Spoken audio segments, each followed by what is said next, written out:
Assalamualaikum warahmatullahi wabarakatuh. Perkenalkan, nama saya Monica Chandra Filiona dengan NIM 4122011103. Selamat pagi kepada Ibu Anja selaku dosen dan para asisten dosen. Di sini saya akan mempresentasikan produk saya. Yang pertama ada bedah karya diambil dari bangunan Microtropicality dengan arsitek Antonius Richard Rusli. Di slide selanjutnya ada analisa ruang luar dari bangunan Microtropicality. Slide selanjutnya juga ada analisa ruang dalam dari bangunan Microtropicality. Slide selanjutnya membahas data ruang dan zoning. Yang berwarna kuning itu zona ruang publik, yang berwarna biru itu zona ruang semi publik, dan yang berwarna hijau itu zona ruang area privat. Di slide selanjutnya ada data gambar dari bedah karya Microtropicality berupa denah, dan slide selanjutnya membahas mengenai data gambar berupa tampak. Slide selanjutnya membahas data gambar berupa detail-detail yang ada di Microtropicality seperti detail glass box, material penutup bangunan, dan detail atap genteng. Dan slide terakhir dari bedah karya ini berupa foto-foto. Di slide selanjutnya kita akan membahas konsep desain rumah tinggal hemat energi di masa pandemi. Di slide selanjutnya kita akan membahas konsep rumah hemat energi. Yang pertama, pengolahan lahan yang tepat dan proporsional. Yang kedua, mengefisiensi energi listrik dengan penerapan hemat air pada bangunan. Yang ketiga, memanfaatkan pergerakan angin untuk diolah agar memberikan penghawaan yang nyaman. Adapun beberapa cara desain yang digunakan untuk membangun rumah hemat energi. Yang pertama, pada bagian atap terpasang panel surya. Yang kedua, menggunakan roster yang berfungsi sebagai sirkulasi alami. Yang ketiga, dengan penggunaan skylight atau atap kaca. Di slide selanjutnya kita akan membahas konsep dasar rumah hemat energi di masa pandemi. Adapun ketentuan yang digunakan untuk hunian rumah pada era pandemik. Yang pertama, menggunakan layout ruangan dengan pendekatan flexible space. Yang kedua, penempatan akses sirkulasi udara dan cahaya alami yang optimal. Yang ketiga, memiliki satu ruang di mana ruang tersebut itu digunakan sebagai isolasi mandiri yang dilengkapi dengan pantry dan kamar mandi. Yang keempat, terdapat ruang penunjang produktivitas yang multifungsi. Yang kelima, menggunakan furniture yang simple. Yang keenam, pada saat memasuki rumah diberikan wastafel untuk mencuci tangan sebelum masuk ke rumah. Di slide selanjutnya akan membahas konsep-konsep tapak, dan pada slide selanjutnya untuk konsep tanggap COVID-19, yaitu pasca pandemi COVID-19. Yang pertama, memperlakukan social dan physical distancing. Yang kedua, work from home, penggunaan masker saat di luar rumah, sering mencuci tangan. Di slide selanjutnya kita akan membahas konsep perancangan. Yang pertama ada konsep peletakan bangunan, grid dan aksis. Yang kedua ada konsep penghawaan dalam rumah. Yang ketiga ada konsep atap. Yang keempat ada konsep gubahan massa. Yang kelima ada konsep pencahayaan. Yang keenam ada konsep fasad. Konsep fasad sendiri digunakan yaitu terbuat dari kayu yang akan saya gunakan nanti untuk menghalau cahaya matahari yang masuk agar tidak terlalu panas dan memberikan kesan estetika. Selanjutnya kita akan membahas pemrograman rumah tinggal hemat energi di masa pandemi. Yang pertama di sini ada profil pengguna. Profil pengguna yang pertama itu ada ayah dengan umurnya 55 tahun, pekerjaannya arsitektur, hobi berkebun. Yang kedua ada ibu, umurnya 48 tahun, pekerjaannya koki, hobinya memasak. Yang ketiga ada anak perempuan pertama, umurnya 20 tahun, pekerjaannya mahasiswa di Universitas Mercu Buana, hobinya mendengarkan musik. Anak perempuan kedua umurnya 16 tahun, pekerjaan siswi SMAN Patangsel, hobinya menulis. Yang selanjutnya ada anak laki-laki ketiga umur 14 tahun, pekerjaannya menjadi siswa SMPN 3 Tangsel, hobinya bermain basket. Dan yang terakhir ada pembantu rumah tangga berusia 28 tahun, pekerjaannya pembantu rumah tangga. Selanjutnya di sini ada tabel analisa kegiatan sehari-hari.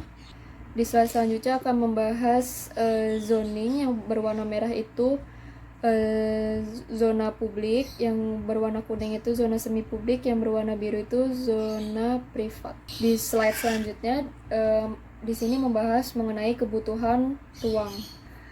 Selanjutnya di sini saya akan membahas mengenai analisa tapak yang digunakan untuk saya bangun rumah hemat energi di masa pandemi. Yang pertama ada analisa makro tapak. Data tapak berada di Kota Tangerang Selatan, adalah sebuah provinsi yang terletak di Provinsi Banten. Terus memiliki berbagai macam fasilitas di Kota Tangerang Selatan, dari pendidikan, kesehatan, dan pusat perbelanjaan. Batas utaranya Kota Tangerang, batas selatannya itu Kabupaten Bogor dan Kota Depok, batas baratnya Kabupaten Tangerang, dan batas timurnya DKI Jakarta.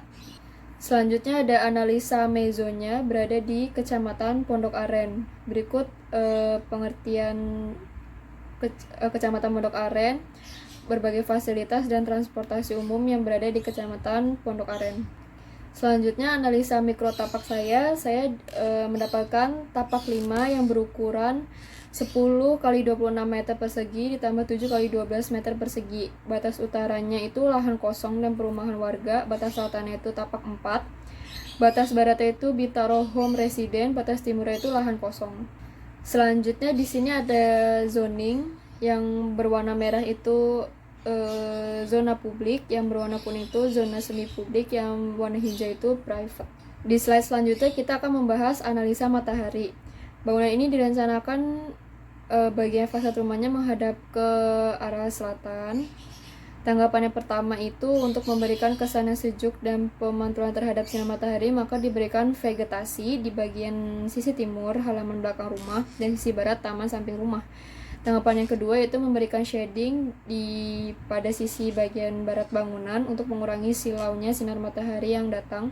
Tanggapan yang ketiga memberikan bukaan dari sisi utara bangunan sehingga sinar matahari dapat masuk dalam sebagai pencahayaan alami.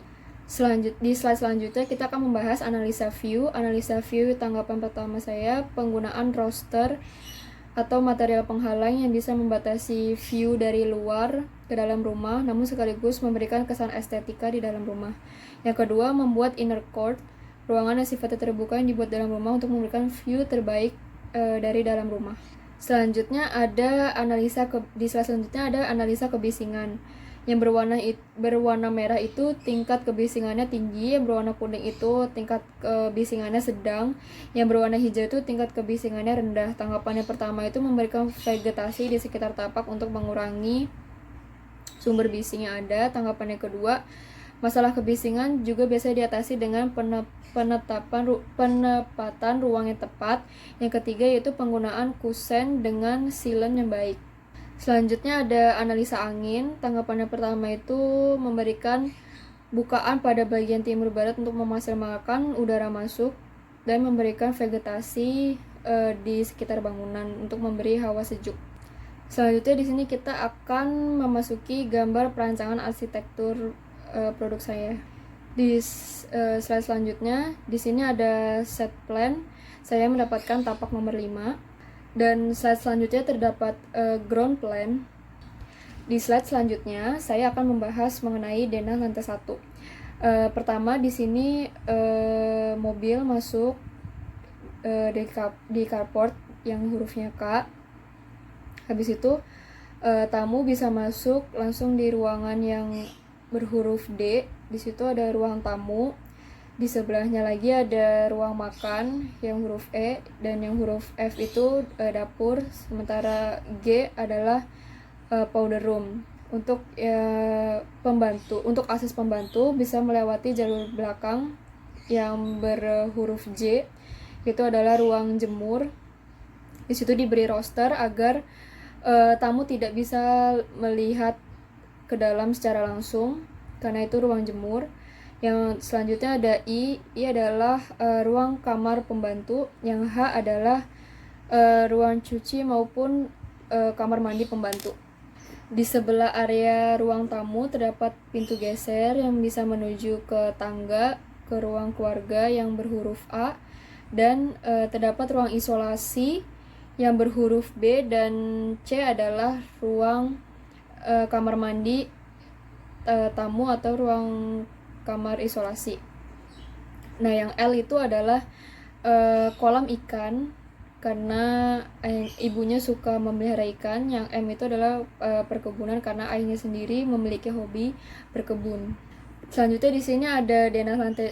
Di slide selanjutnya saya akan membahas mengenai denah lantai 2. Yang pertama yang berhuruf A itu adalah ruang tidur utama, yang B itu kamar mandi ruang utama, yang C itu kamar mandi kamar tidur anak pertama, yang D kamar tidur anak kedua, yang E itu kamar mandi, yang F itu kamar tidur anak ketiga, yang G adalah area balkon. Selanjutnya di sini saya akan membahas ada tapak. Yang kedua ada tapak B yaitu tapak belakang. Selanjutnya ada tapak C yaitu tapak sebelah kiri bangunan. Selanjutnya ada tapak D yaitu tapak dari kanan bangunan. Slide selanjutnya ada potongan AA. Slide selanjutnya ada potongan BB. Dan di sini ada perspektif interior. Saya ambil dari kamar tidur utama. Yang view-nya langsung sebelah kiri itu bisa menghadap kolam ikan. Yang depan itu bisa langsung melihat pohonnya inner court. Ini ada perspektif eksterior. Di sini ada perspektif mata burung atau eye bird. Di sini ada gambar. Selanjutnya ada slide selanjutnya yaitu membahas mengenai rencana atap. Di sini slide selanjutnya membahas mengenai detail kuda-kuda. Selanjutnya membahas mengenai detail rangka atap. Selanjutnya membahas mengenai rencana pondasi. Dan slide selanjutnya membahas mengenai detail-detail pondasi baik pondasi A maupun pondasi B. Selanjutnya membahas denah rencana kolom dan balok. Slide selanjutnya membahas mengenai rencana ring balok. Dan slide selanjutnya membahas tentang denah rencana plafon lantai 1 maupun lantai 2. Di sini ada detail balok, sloof, plat lantai, dan detail plafon A maupun plafon B. Di slide selanjutnya akan membahas mengenai detail tangga. Yang pertama ada denah tangga. Yang di slide selanjutnya ada potongan tangga dan detail D. Di slide selanjutnya akan membahas denah rencana kusen pintu jendela lantai 1 maupun jendela pintu dan jendela lantai 2. Di sini ada yang selanjutnya ada detail kusen pintu, ada detail pintu geser. Di slide selanjutnya akan membahas mengenai detail kusen dan pintu jendela, detail kusen jendela. Di sini ada rencana jendela. Di slide selanjutnya pun juga ada rencana pintu pertama. Yang kedua, slide selanjutnya ada detail kusen jendela dan pintu.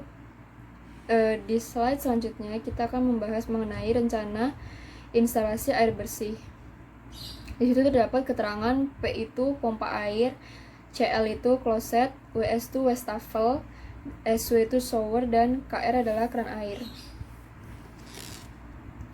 Di slide selanjutnya akan membahas mengenai rencana air kotor dengan keterangan FD itu floor drain, ST itu septic tank, yang bergaris 1 itu pipa berukuran 2 inci, yang bergaris 2 itu pipa berukuran 4 inci. Selanjutnya di situ ada rencana. Di slide selanjutnya akan membahas mengenai rencana instalasi listrik. Yang pertama keterangannya itu ada lampu downlight, saklar tunggal, ada stop kontak, dan saklar ganda. Selanjutnya di sini ada detail dapur. Yang pertama ada denah dapur dengan skala 1:40 dan potongan A yang berskala 1:40 yang berwarna di situ terdapat ada pintu sebelah kiri, yang tengah itu terdapat kitchen set, dan di sebelah kanan itu dengan warna yang berbeda itu adalah kulkas. Selanjutnya di sini ada detail kamar mandi, denah toilet. Di sini terdapat denah toilet. Saya mengambilnya di lantai 2 dengan skala 1:25 dan terdapat potongan AA dan potongan BB. Sekian presentasi dari saya, kurang lebihnya mohon maaf. Wassalamualaikum warahmatullahi wabarakatuh.